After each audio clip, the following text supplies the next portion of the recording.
The apartment you are looking at online in Coimbra is listed at €1,024 a month. The contracts people are actually signing around Coimbra are closer to 750. Both numbers are real. Only one of them is the number you will be quoted. Last week I ranked the best places to retire in Portugal, and I gave Coimbra the #1 spot. So far, 11,000 of you watched it.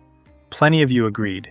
One Portuguese man wrote me a long comment explaining, in detail, why I was wrong. I have lived here since 2019.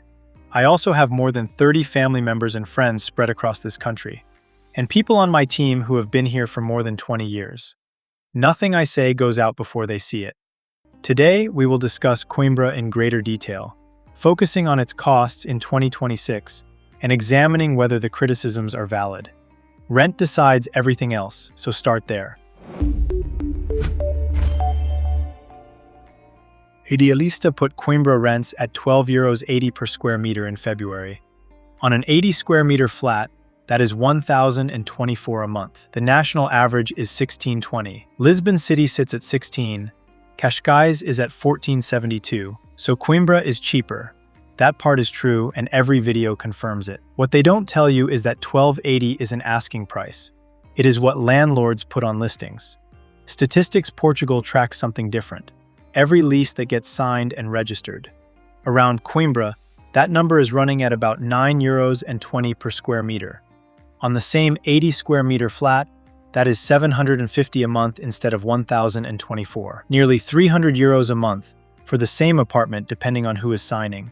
The price difference you see is not a trick. It reflects the contrast between the market that a local negotiates and the market you enter. This is where foreigners often lose money. When you arrive without a Portuguese payslip, tax history, or a guarantor, you won't receive the negotiated price. Instead, you may be asked to pay several months' rent up front and end up paying the listed price. I have personally witnessed this happen to people I know. Therefore, it's important to budget for the listing price. If you end up paying less, consider it a pleasant surprise rather than a disappointment. Where you live inside the city changes the number again. Baixa is the historic center. Beautiful, walkable, full of students and short-term rentals, and the buildings are old. Monte Formoso sits north of the center, quieter, with modern blocks, families rather than students. Celas is next to the university faculties and the hospital, which is why doctors and academics live there. 3 neighborhoods, 3 different prices, 3 different lives. If you want to run these numbers against your own situation, your household size, your actual lifestyle, I built a free estimator that gives you a realistic monthly figure in under 2 minutes. And I just added city comparison, so you can put Coimbra side by side with Braga or Lisbon and see where your money actually goes further. Find the link in the description. Utilities are a major concern for many people living in Portugal, and I often receive complaints about this. For an 85 square meter flat in Coimbra, basic utilities typically cost around €120 per month. When I considered renting in Braga 2 years ago, the figure was nearly the same, which is good news. However, the downside to that number is what it conceals.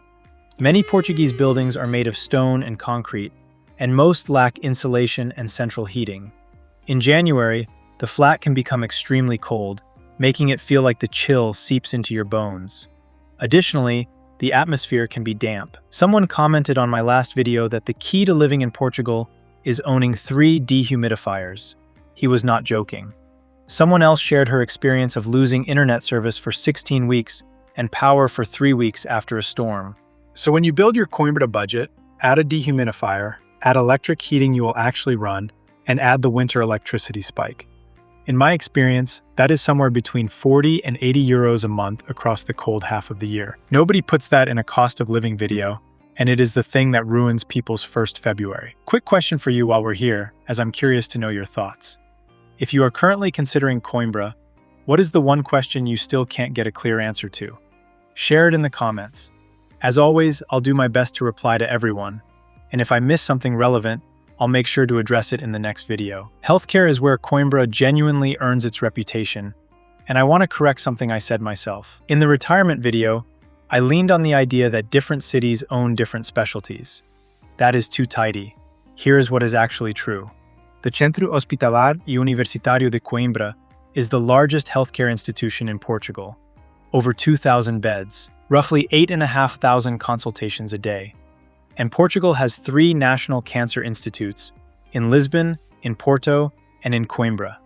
So if someone told you that you have to leave central Portugal for serious oncology, that is not right. What Coimbra actually gives you is density. 2 general hospitals, one on each side of the river, a pediatric hospital, 2 maternities, plus 2 private hospitals, CUF and Hospital da Luz. Those are the 2 hospitals I go to here in Lisbon, and I really love them, especially Hospital da Luz.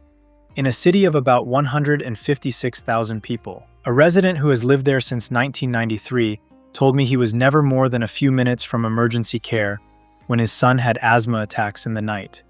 That is the real argument for Coimbra, and it has nothing to do with the library. It's important to clarify a common misconception about eligibility for the public health system. You become eligible the moment you are a legal resident, and your IMA application receipt is valid from the day you submit it. There is no waiting period for eligibility.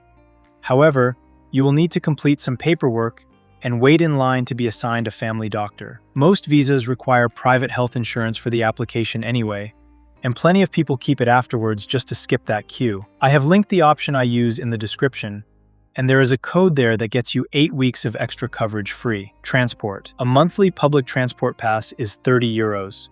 The city is compact enough that many people walk most of it. Lisbon is about 2 hours south, Porto about 90 minutes north, and the beach at Figueira da Foz is a 35-minute train ride that runs every half hour, which matters more than the drive time if you would rather not own a car. And one thing nobody is mentioning, Coimbra's Metrobus system has been running since 2025. It is not a metro.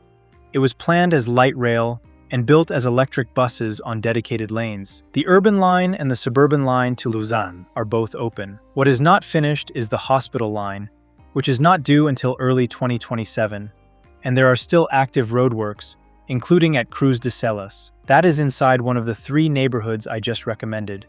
So if you are scouting this year, ask specifically about noise and access before you sign anything near those works. Coimbra is generally affordable, as most people expect. A main course at an inexpensive restaurant costs about 10 euros. A 3-course meal for 2 at a mid-range restaurant is around 40 euros. You can find beer priced between 2 and 4 euros, and a loaf of bread typically costs around 1 euro and 36 cents. If you're following a plant-based diet like I am, be prepared to pay more for vegan food, just as you would in the US and the UK, or anywhere else, I guess. Now let's address the criticism.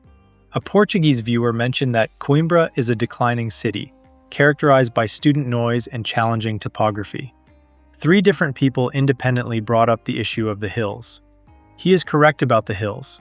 The historic center is steep, and for someone who is 75 with a bad knee, that can significantly impact daily life. While the area across the river and north of the center is considerably flatter, I wouldn't recommend Baixa for a retiree. Regarding the noise, he has a point.